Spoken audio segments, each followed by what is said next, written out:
In this video, I want to talk about how you can trade XAUUSD or the Gold Forex inside of Webull. Now, the easiest way to do this is to just sign up to your account and log in and go to the trade. So on the web trader, I'll just open it real quick.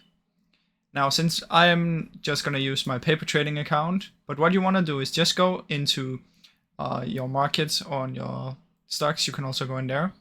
But just go onto markets, and then when you can search, you just want to search for XAUUSD.